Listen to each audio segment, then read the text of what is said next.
guess we can get started, and I will let Hannah begin the session. Good evening, or wherever you are. Hello and welcome to the off-campus and financial aid information session. Thank you, Kesta, for introducing us and welcoming the group. So I'm going to go ahead and share my screen and we will get started. So I'm going to not as quickly go through the off-campus housing process and things that you need to consider, the process that you'll go through. I know we have a few juniors in the group, and so this might be a little bit of review for you. If not, no worries. The main thing to keep in mind is that everyone goes through their own pace. And so what you're seeing are the different touch points that each student will go through. You're going to first figure out what your needs are. You're going to get to know the neighborhood, which might be a little bit different during the pandemic if some of you all are still at home. But for those of you that are on campus, you want to get to know the neighborhood, walk around, get a sense of where your classes may or may not be. And then through that process, narrow down your options. You'll apply directly with the commercial properties. And so each of the commercial properties have their own application process. And once you're approved, you will decide if that's the place that you want to live. Read your lease before you sign it, sign your lease, and then plan to move in at any point in time between the end of the spring semester, May, through August. And so we see students kind of divvy that up based on what their needs are. So there is no right or wrong to this. Just know that everyone goes through this process on their own, in their own way, on their own terms, and in their own speed. So things to consider as you're figuring out what your needs are is to consider what the cost is, your family contribution to your experience, any life events that may have changed or be a factor. You want to consider roommates, any amenities that make or break your situation. You want to research as much as possible. There's a lot of information online. You also want to understand the application process. Generally, because you're all students, you don't have a full-time job. And so what that consists of when you're going through the application process is you may need a guarantor. That generally is mom or dad or another responsible adult that can sign off that says if you are not able to pay your rent, that they will be responsible financially to pay your rent. That can take various different shapes, sizes. It doesn't have to be mom or dad. It could, again, be a trusted adult that does that or can co-sign for you. Another part of that application process, again, you all are students, and so you may need to show proof of being a Hopkins student or proof of a financial award letter that could double as your income. And so you want to be sure that you're talking, when you're getting the information from the different commercial properties or the row homes, that you want to make sure that you understand what their specific application process is and what you need to bring to the table. And above all, before anything else happens in your world, you want to make sure you read and understand your lease. And that means every single page, that means every single iteration that you have to initial. Those are the binding rules of engagement for you living in that property. And I can't tell you enough how many times students have said, oh, I didn't realize that I had to do X. And the property will show me a document that has your initial next to X. So it's important that you understand how important it is to read your lease. I'm going to say that a million times. Just read it, okay? So you have two different options when we consider next steps. We have a commercial option and we have a residential. With our commercial properties, they are what you consider 9 East, the Academy, the Alston, the Marylander. There's about 24 commercial properties that are within the Homewood footprint around campus. They range from high end to middle of the road. There are some that are really old and there are some that are brand spanking new. So they all exist, or we try to keep information as well as current prices and contact information in our blue property brochure. And just so you know, Kesta and oh my goodness, I'm blanking on her name. Your other co-host. Medina. Oh yes, sorry, Beyonce. that should have been a Beyonce. raffle. I'm so sorry. The spelling gets people mixed up all the time. I had a brain Beyonce. fart. It's fine. Yeah. They will send you the some publications that will help you in your search. So just keep that in mind as I run through these different slides. So that being said, we do have a commercial property brochure that is that has a list of all the commercial properties that surround the campus, what they offer, amenities that they include, and their current prices. We recently updated that, so the prices are current as of February. We're also having our virtual off-campus housing fair on Tuesday, March 9th. So you can meet a lot of these properties and go through a virtual tour with them and kind of get a jump on some of those touch points that you want to consider. Some move-in friendly deferred payments. What that really means is that they have an understanding that you are a student, you're on financial aid, and so that disbursement doesn't happen until September at some point. And they having that understanding, they will work with you to defer the rent. So you want to ask those types of questions. These are the ones that we know about. There could be others, so just have that open dialogue. Some of the benefits of commercial properties is that they have a management team. So for those of you who live on campus, it's the same type of experience when you call university housing or the facilities office when you have a maintenance request, or if you're locked out of your apartment or your room. Having someone there that can help walk you through whatever's going on in the moment, whether it's after hours or during the business day, there's usually a team. There's security in a lot of the instances. We have a Blue Jay commitment program that does offer evening and overnight security. So that's someone sitting at the door, which you're familiar with when we think about Woolman or Homewood Apartments, having that person at the door that watches you scan in and can assist you in any issues or concerns. They also offer pest control maintenance. It's just that routine that they go through the building on a regular basis, similar to what we do in our facilities team. And if there is ever an issue, you can call them specific to said issue and they can work with you to solve those issues. It can be on the expensive side, but you get what you pay for. And so some of our buildings, such as like 90s, all inclusive with utilities, offers furniture, very highly in cost. You could consider the Alston or the Marylander, which is a bit more economical, doesn't come with furniture, may not include some of the utilities. And so you'll have to think about what those expenses are. But they do tend to be a bit more expensive when you compare them to a row home situation. Some students are able to find row homes that are $500 per person. Again, you get what you pay for, but that experience can be a bit more economical. So again, you want to just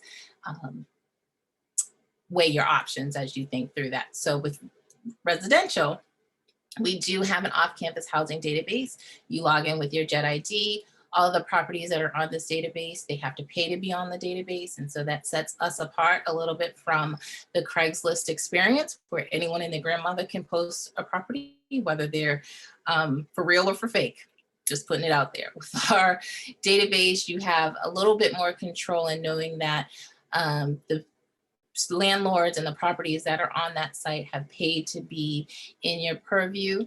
They're the our listing database. They're the ones who are hosting our housing fair. And so there's a touch point there. If you do have a situation where a landlord's being a little shady, they're asking for too much information, your experience was awful, you can get to us and we can remove them from the database if it's necessary. So definitely check that out.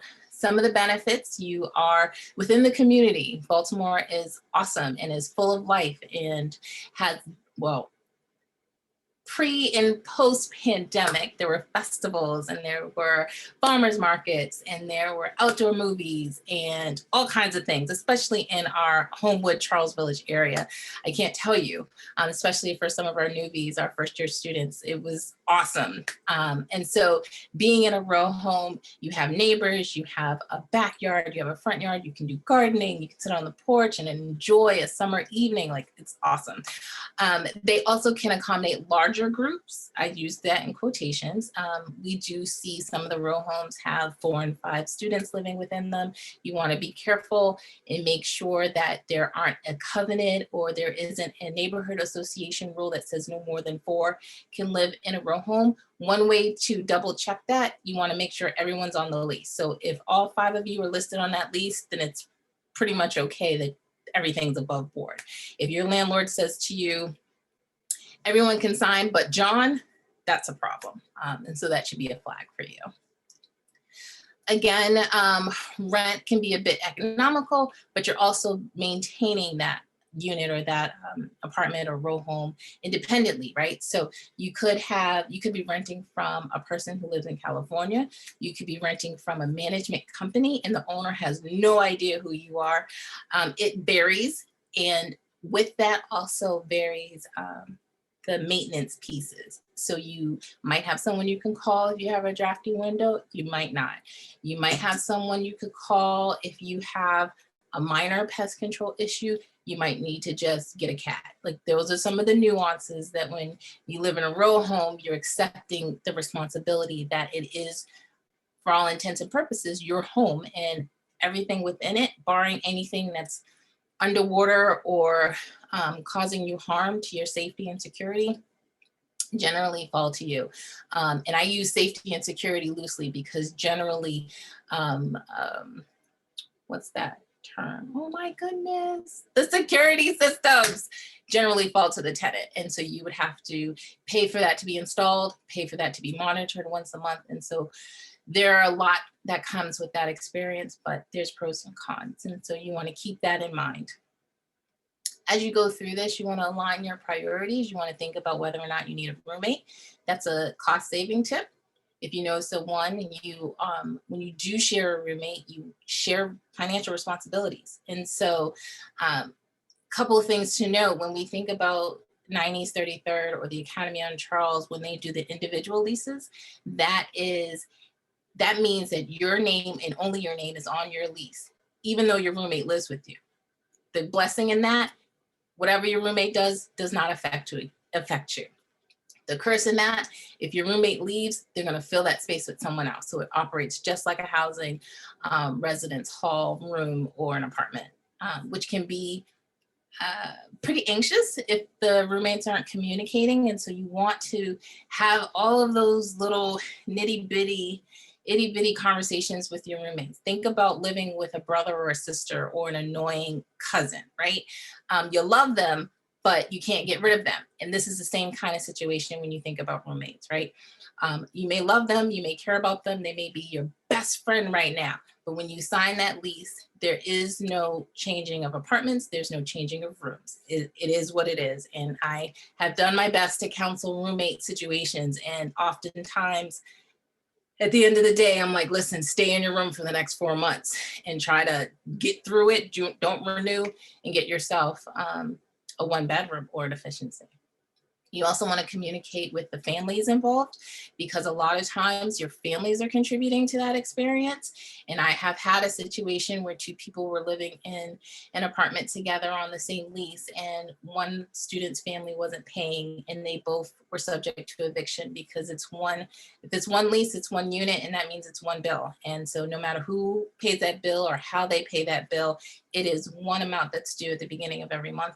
And if you pay your rent on time every month and your roommate does not, you're both subject to those fines and penalties and potential eviction. So make sure you're communicating. And again, read your lease. Okay, I can't stress that enough. I have horror stories about students not reading their lease. And so I will spare you as long as you promise to read your lease. Okay.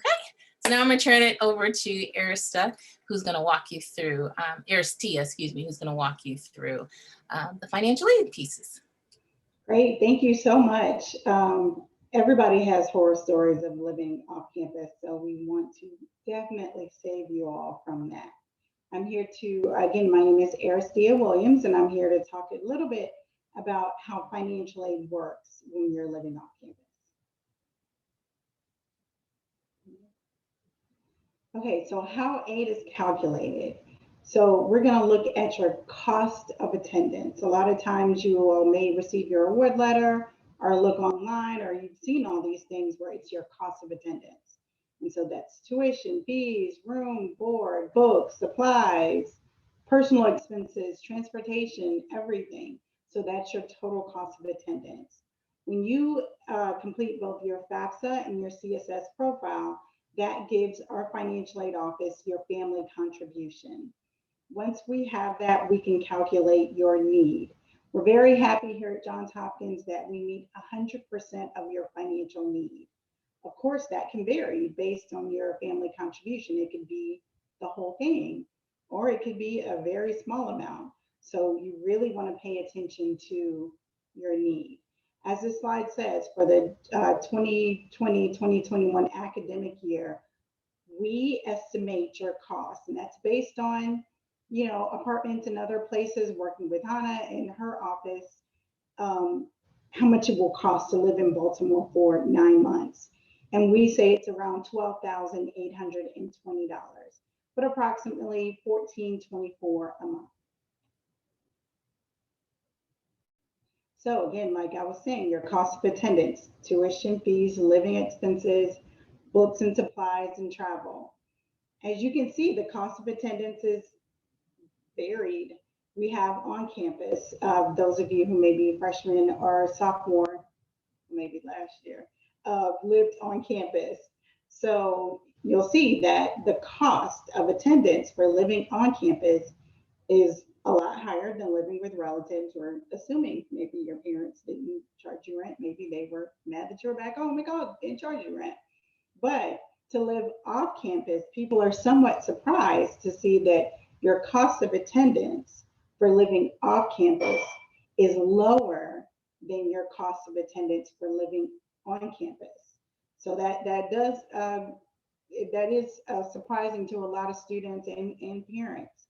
But with your cost of attendance, those are the estimates for this past year: on campus, living with relatives, and off campus.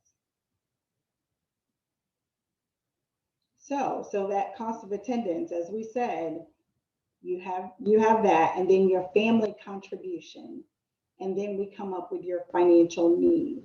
And this estimate that we have, your family contribution is around $10,000, just as an estimate. So that lets you know how much financial need this student should have. At Hopkins, as I mentioned before, we meet 100% of your need with a balance of our Hopkins grant, work study.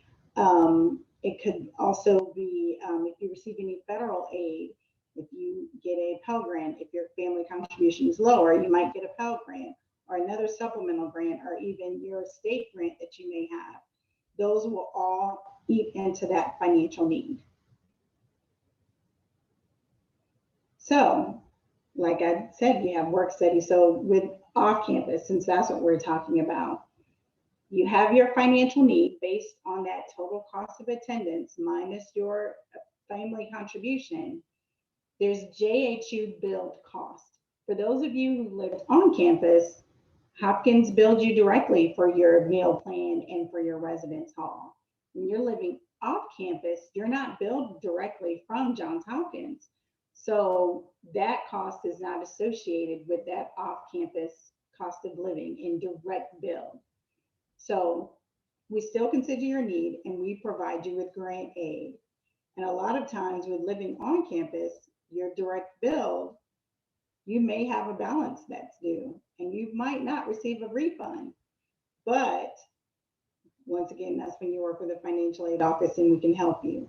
With off campus, because that cost of attendance doesn't include room and board, you may be in a situation where you can receive a refund for that semester. And that's what you're going to use to pay for your off-campus lodging. Oh, and I wanted to just do a quick, one quick thing. It mentioned work study. A lot of you received work study or the Johns Hopkins work opportunity. So for those of you that may not be familiar with it, it's similar to just having a job. How much money you make is going to be dependent on the hours that you work and how much you're getting paid per hour. You may see the work study amount that doesn't go immediately or does not go towards your tuition. That's kind of the money that you put in your pocket to buy pizza or I don't know, whatever it is you kids do now. But so that's money like a regular job that you would pocket. That doesn't go towards your tuition, but again, off campus, that's money that you can put towards your living expenses. Now I think this is the breakout sessions. Thank you for you both for providing all this information, which is the information that you just provided. Aristia is a really good segue to the breakout session. So what's going to happen now is I'm going to put you guys in 2 breakout rooms, and you guys will be discussing or working through the problem, the case scenario. Your program leader, the program leaders who will be in your breakout room would be working through, reading through the case scenario. You guys will be working together to decide, based on the calculation or the numbers provided in that case scenario, which property will make the most sense for that particular person. And then you're returning the main breakout room to with your leader, who will share your findings and explain the reason why you selected one property over the other. So I'm gonna go ahead and send you guys right in there, and then we'll come back in about 10 minutes. All right.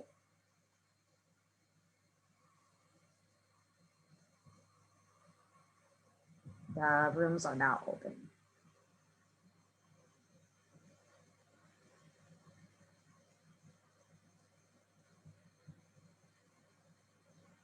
Okay, so I think, yep, everyone is in there. So I'm gonna pause this. All right, so everybody is back. So Hannah from off-campus housing is now going to do a recap with you guys. Okay, so how did that feel for people? What were your findings? We didn't name the teams, but just throw it out there. Anyone can unmute. I mean, I guess I can share from my team. Yeah. So overall, we considered the Austin as like a better choice for Ken, because number one, so the price is $14.95 for the whole apartment. So if he's gonna live with his best friend, it's about like 700-ish like per person. And if we compare it to the 9 East, it's about like, I would say like $700 or $800 cheaper. But I guess like that accounts for like the room is not furnished. But as someone, I guess like you can just choose whatever you want to like include in your room. Like you can just buy it and everything using like, since you're paying like less money for it. And also one of our group member, I think it's Cecilia, pointed out that Ken is only a sophomore, so he can technically he's gonna technically live in there for about like, I guess 2 more years. So the appliances that he does end up buying, it's pretty worth it, like in the long run. Good. That's perfect. Love all of that. So who wants to share from the other group? Sorry, that's me. I'm so sorry to my group members. My Wi-Fi just cut for like 3 minutes, which is the time we would decide, but we were kind of going through the budget sheet. So if anybody else wants to speak up based on what we had talked about, but it was looking like even with putting the utilities in, and again, like Daryl said, probably putting the furniture in, that Alston would be half the rent would be saved. Like it would be like half the price of 90s 33rd. And so I think, I can't speak for everybody, but it seems like based financially, the Alston would have been a better choice based on what we were filling out on the budget sheet as well. Awesome. I concur. So here's, so we're gonna keep going. Feel free to jump in with any questions or unmute yourself as you think about the scenarios while I go through these. But I have two different samples to show you. Similar to what you walked through, students need to consider all the different variances of monthly expenses, right? So rent, electricity, water, heating, those types of things if it's not included in the rent, and then living expenses like meals, laundry. That could also include your streaming services, coffee every day if that's what you choose. So this is a snapshot of what we found in the community. And so this is based on numbers from last year compared to the financial aid numbers of last year. So you can see in this scenario, based over 9 months, with that $1,424 as their monthly income for the academic year, the rent on average for this 2-bedroom, 2-person apartment, and these numbers do not include 9 East 33rd or the Academy on Charles. Those numbers are excluded in my average just because those are based on per person. And so this rent average is based on 2-bedroom apartments in the area that are standard in terms of dividing the rent by 2 people. Electric, heating, water, this is an average, again, based on some expenses that students reported a few years ago and then priced out based on inflation. And so what we get is a total household expense of $1,009 on this scenario, which leaves a balance of $415 for you to eat, do laundry. You may be looking at this, and what makes budgeting fluid and very personal, you may look at this and say, that's a lot of money for some food. I don't eat that much in a month. Or you could look at this and say, oh my God, that's gonna get me 2 weeks. These are the variances that students need to consider when they're creating a budget. And it's very personal to you because your habits are your own. So in this scenario, you have a discretionary leftover amount of $67 per month, again, for the 9 months. And so when we think discretionary funds, again, your streaming services, your travel home, if you choose to do that, you may want to go to the movies, you may want to go out to eat, those types of nuances when you think about your holistic experience living off campus. And so what's good is you can think about the things that you do now, whether you're living at home or you're living on campus, and start to tally those expenses up for yourself so that you can include that in a real life budget for your for when you start to plan when you move off campus. So then this is a scenario based on 12 months. As we know, financial aid is based on a 9-month academic year. What students tend to do, most of our leases in the community are 12 months. And so you have to consider what that looks like during the summer, either before or after. So we have some sophomores or second-year students who sign leases in May, and so they'll need to fund those expenses for the summer out of pocket. Or we have students who start leases in August, and so they'll need to stretch their money through the following semester, through the following summer, if they do their aid package this way. And so here we divide that amount up by 12 and we get $1,000, $1,068. Again, the home expenses are still the same, but it only leaves us a remaining balance of $59 per month. Obviously, when you factor in laundry, meals, whether or not you're eating ramen or going to Bonefish Grill every night, you gotta eat. And so this gives us a family contribution of $289 a month. And so family contribution could be whatever you need it to be, right? It could be a part-time job. It could be what mom and dad send you once a month. It could be the work study that Aristia talked about. Whatever, however you get to that threshold, this budget is showing you that you're going to have a deficit per month of approximately $300 that you're going to have to consider filling back in. You could cut expenses, although in this scenario, I don't know what you would cut because you want to eat. I can't stress that enough. You got to eat, okay? Eating is important. But maybe you maybe you sign a lease with a property that has heating included. And so therefore that bill would go away. Or maybe your roommate is the one that's managing the renter's insurance. And so you don't need to worry about that. Or you find an apartment that's cheaper than $857 per month. So you have some wiggle room, and that's what this program is about, is to figure out what those nuances are as you consider what next fall is going to look like. And so budgeting tips, tricks, things to consider. When we think about rent, you want to build into your financial checklist. There are application fees. Every time you fill out an application, fees can run anywhere from $25 up to $75. And that's the amount that it's taking to process your credit, process your guarantor's credit, and then actually the administrative costs through that whole process and step. You also want to think about security deposits. That's the amount that after you sign your lease, you're actually giving the apartment community a lump sum to secure your space for the fall. That amount is generally held in an interest-bearing account. And so at the end of your lease, you're given a check back, barring any issues or damages to the apartment. Some students like to think about this security deposit as a way to use for their last month's rent.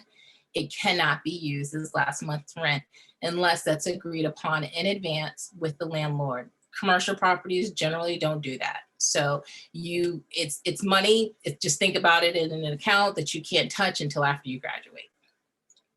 Utilities, again, can be included or not, furnishing your apartment. I know a few of you mentioned in the scenario that furnishings was an option or something to consider. We do have commercial properties that include the furniture, but then also you can go to IKEA. You know, it's a $500 expense one time to buy a bed, a dresser, a desk, a chair. I don't know if it's 500, but it's a one-time expense versus, you know, paying that expense monthly. Now, I will say some students and some people don't want to be bothered. You know, they just want all of things just packaged up nicely. So you have our all-inclusive places. You also have furniture rental companies like American Furniture, Court Furniture, and they will actually sell you, rent to you per month, a whole apartment full of furniture. My advice is to, if you go that route, which is fine, I would say don't necessarily ask for the entire apartment. Maybe just say, I need a bed. I just want to rent a bed and a dresser. It's up to you. But there are options. Storage and transportation, for those students who are currently living in university housing, you want to consider what that looks like in terms of when you start your lease and when you have to move out of the residence halls. Sometimes they don't line up.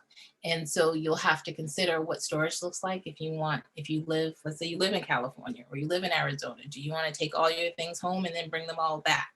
So that's part of it as well. And then damages upon move out, again, that's based on your security deposit as mentioned. And so you just don't put any holes in the wall, okay? If you can sign a pact to not put any holes in the wall, you'll be okay. Now, living expenses are expenses during your time there. Again, you have to eat. It's this thing that everyone has to do every day. You have to eat. And so how much you eat, where you go to eat, are you someone who likes to cook at home? Are you someone who only needs breakfast and then can skip lunch and then go for dinner? Like whatever your eating habits, now's a really good time to just kind of keep that in the back of your mind in terms of your spending and what your style is, because all of that will directly relate to your experience off campus and what you need to prepare for financially. Extracurricular activities, again, going to the movies, going to a festival, and that's the thing again. Your streaming services, all of that fills into that. And then laundry is something to consider. Most commercial properties have laundry facilities within the building. I say most because I'm not that good, and someone's gonna pop up with hand raised and say, such and such doesn't have a laundry facility. I'm sorry, most of them do. And for those that do not, you wanna just make sure you're asking those questions and knowing where the closest laundromat is. And then emergency. So renter's insurance, I mentioned briefly in the scenarios. It is almost all required is, I want to say almost all of the buildings require renter's insurance. And the reason why is similar to university housing. If something happens, the commercial property is only protecting their walls, their floors, their ceilings. Anything in that unit within those four walls is not covered. And so if there is a fire, if they have to shut down the building for an emergency and you have to go to a hotel, they're not paying for that. We had a fire in one of the electrical fire in one of the buildings a couple of years ago. No one was hurt, none of that, but they had to shut the building down. The power to the building had to get turned off for several days. And it lasted about a month. And everyone in that unit, in that building, had to find lodging somewhere else, and they had to pay out of pocket if they did not have renter's insurance. It's a necessary evil. And then whenever you can, try to save a few bucks. Think about what this looks like post-graduation, any loans that you have, what it's gonna take when you get that awesome job and it's clear across the country and you don't know anyone who lives there. So when you do have a few extra dollars, maybe not splurge on that thing that you like to splurge on. For me, it's dark chocolate. Maybe put it in an interest-bearing account. The Johns Hopkins Federal Credit Union is accessible to all of you all. So, and they do have small savings accounts. And again, it's a few bucks. If you save $5 every month over the next 2-3 years, depending on where you enter, you can have a decent chunk of change when you graduate. And that could be your jump start for that awesome, fabulous job that each of you are going to get. Like, it's just great. Or grad school. So everyone needs a little chunk of change. So now I'm going to turn it back over to Aristia. She's going to walk you through some more tips and tricks. Thank you so much, Hannah. You're such a tough act to follow. I think what we're all saying is live like a student while you're a student, or you'll be living like a student while you're not a student. So that's really important. We're going to share some of the money management tips that we've come across in our financial aid office with you. You've never budgeted before, which a lot of you tonight might have been your first time. Now is the time to start. Now is the time to start creating financial habits for your future. Use a spending plan to track your income versus your spending. So you want to make sure, if coffee is your thing, which is my thing, to know, okay, how much am I spending with this? I don't even want to know how much I'm spending. We don't know how much Hannah spends on dark chocolate, but she can track her income and track her spending to say, it'll be really surprising for you to use cash and say, wow, okay, it's easy to use your debit card and not kind of look at it, but making a spending plan is extremely important. If you're spending more than you're earning, find ways to cut back. So I get Starbucks twice a week-ish, not every day, which helps my waistline and helps my account. Or find some additional sources of income, like we mentioned, the federal work study or work opportunities. Definitely use that time to look online to say, okay, this is paying minimum wage, this is paying that, this is what gets me that experience. You can look for some additional source of income. Set financial goals to drive your spending habits. As Hannah mentioned, everybody's going to graduate. You all are going to graduate and have excellent jobs. But to set your financial goals to say, okay, when I graduate, I'm going to go to graduate school. So I'm going to need to save for that. Or when I graduate, I will move to California. So I'm going to need to save for that. So when you set your goals, that will determine whether you go to Starbucks once a week or not at all. Or if you think, hey, I'm good, I can go every day. There's a lot of budgeting apps out there for you. We've listed some on the bottom with Mint and Acorns. They're there for you to kind of track what you're spending. And all of these, I believe, we included only free apps. So things that are free, you should definitely take advantage of.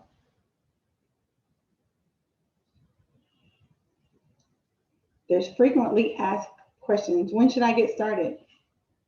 You So I may can start answer that. that one. Okay, go ahead. I think it's about off-campus housing, right? Because financial aid Okay. is Oh, yeah, essen- sorry. is kind of built in, but you can talk through that timeline for financial aid. But really quickly for off-campus housing, when you should get started is as soon as you're ready to think about it, right? Research can take a day, a week, 6 months. It's up to you. Like I said, there's 24 commercial properties that surround the campus, plus a plethora of row homes and condos and room shares. So the information is vast. And then you whittle it down until you're ready. I wouldn't sign until you have an idea of when that lease starts and if it works for what your plans are.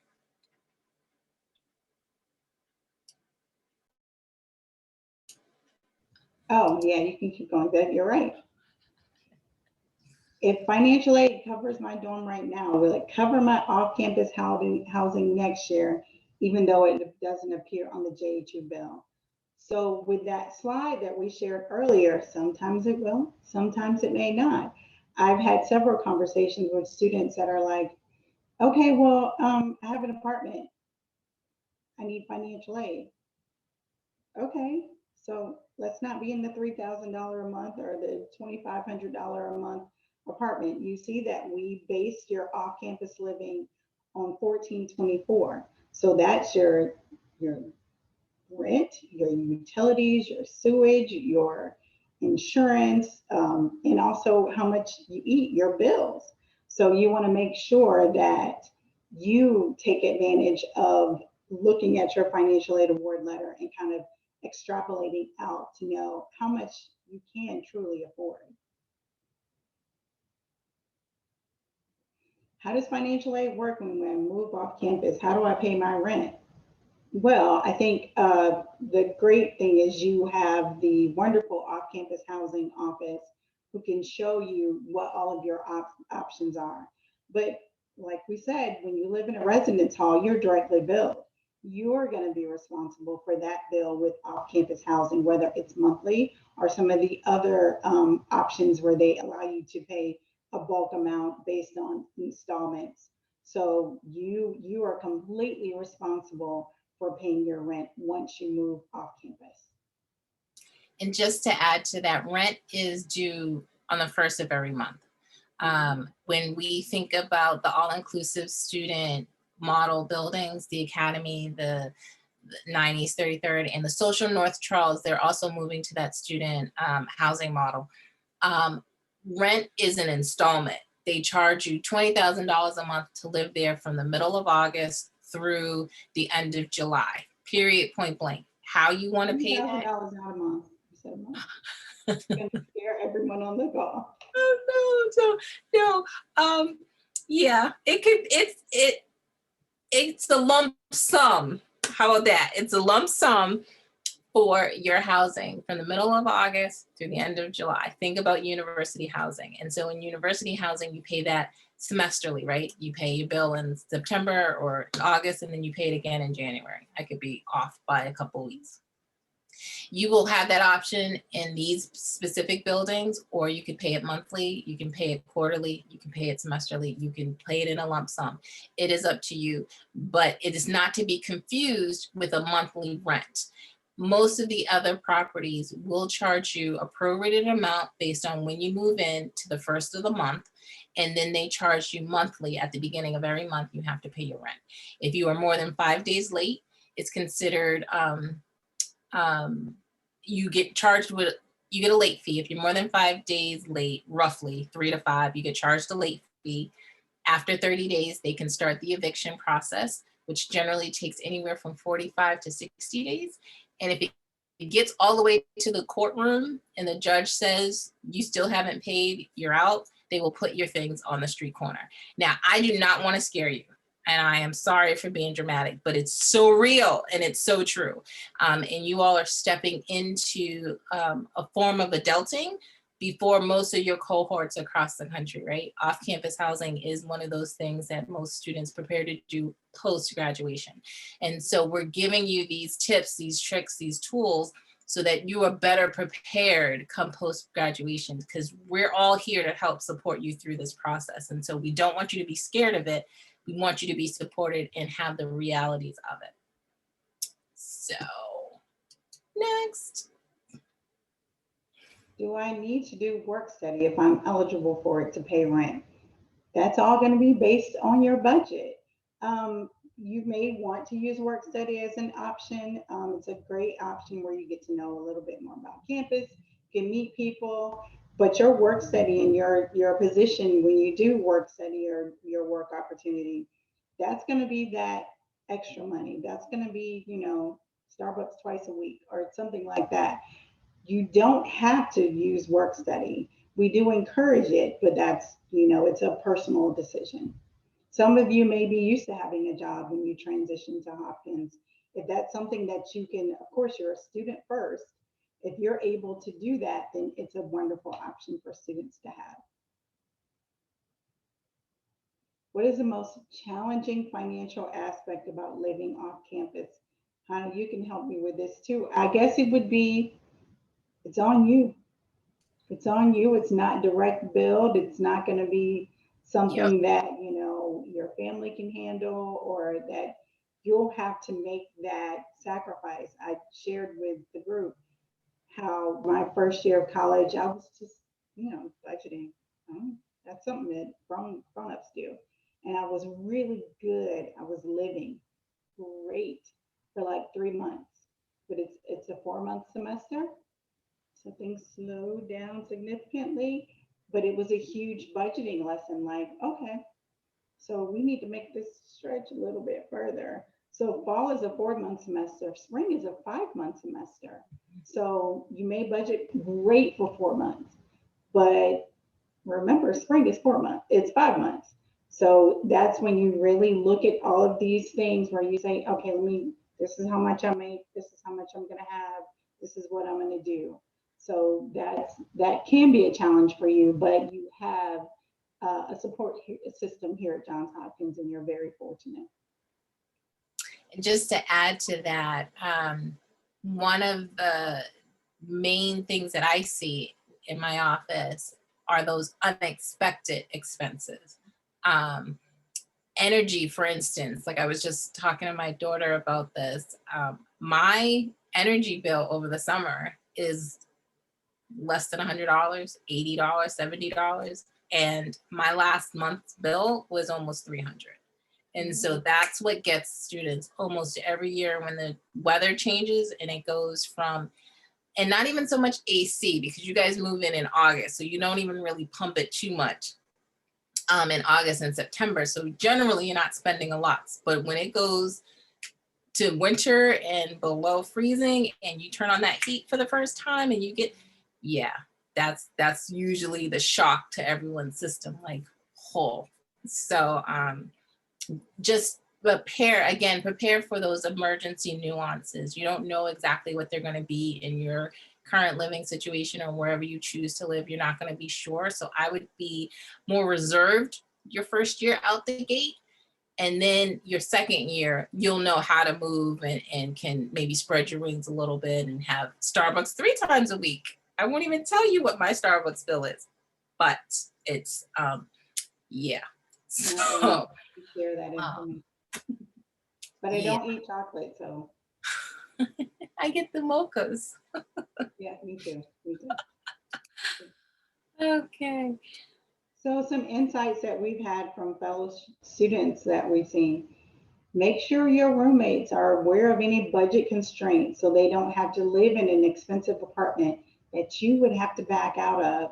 A lot of times when we go from financial aid, when we talk to parents, when students are graduating from high school, you go from being a parent to a partner, where you're going from being a friend to a partner. So now your money and where you lay your head is dependent on this friend. Unfortunately, sharing money or sharing space can break up some friendships. So you want to have an honest conversation and say, I can afford maybe $600 a month. That's really great that you want to be in a $900 a month apartment. You might want to find someone else. it shouldn't look bad on you. That's your situation. It would look worse on you if you started and then you had to stop because you couldn't afford it.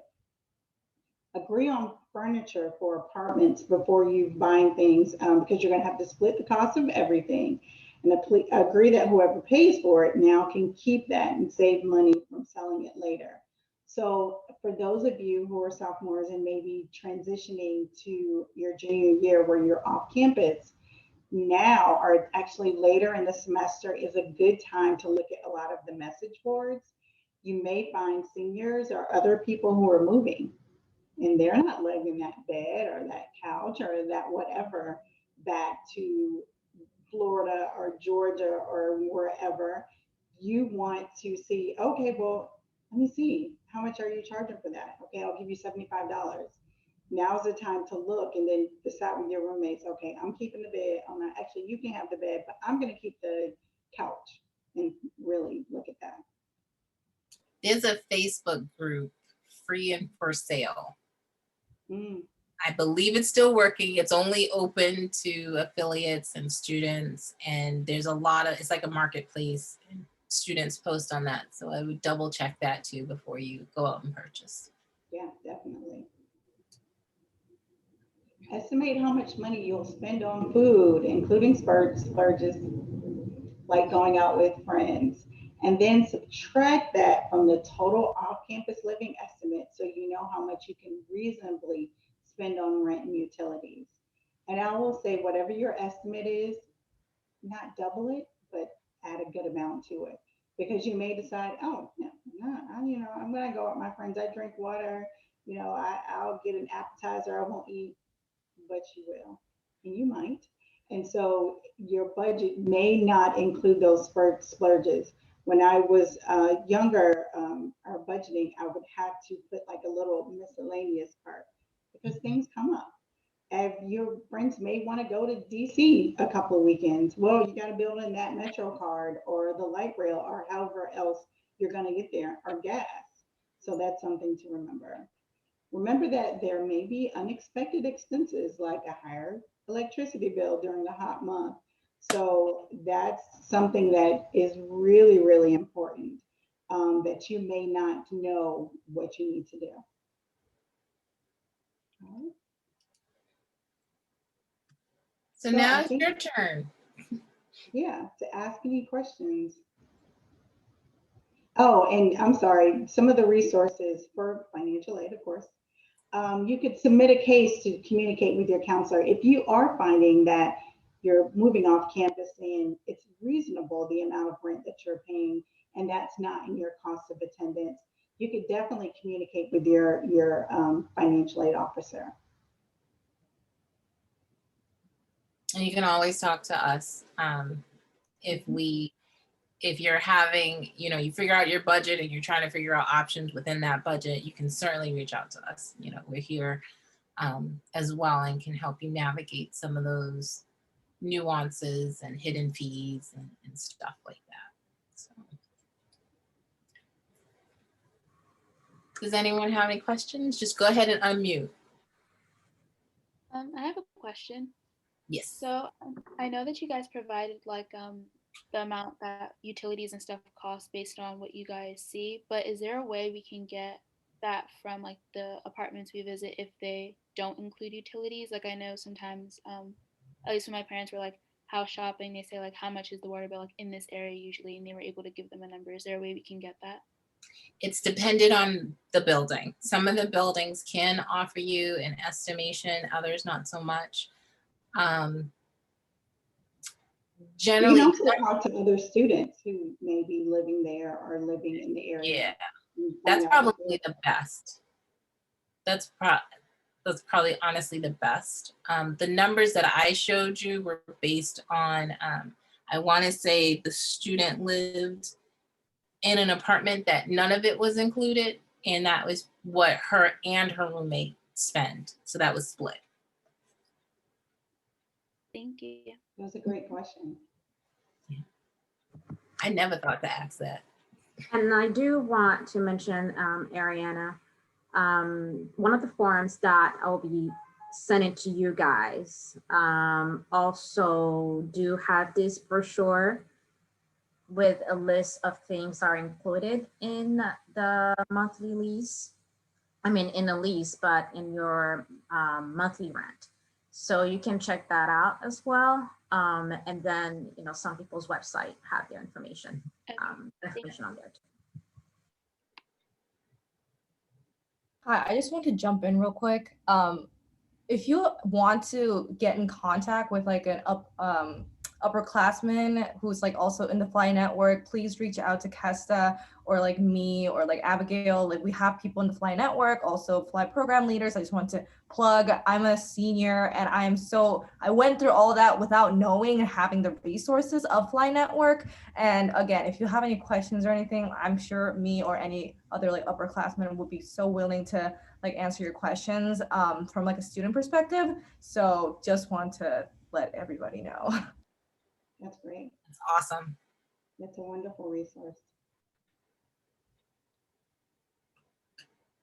Any other questions? I know it's a lot of information. And then, you know, like I said, Kesta is going to send out brochures after this. And so as you dive deeper into it, you can certainly reach out to us. And as you're deciding, you know, as you're creating your financial plans and getting ready for the future, I want you to keep an eye out. The Office of Financial Aid, we're having financial literacy sessions.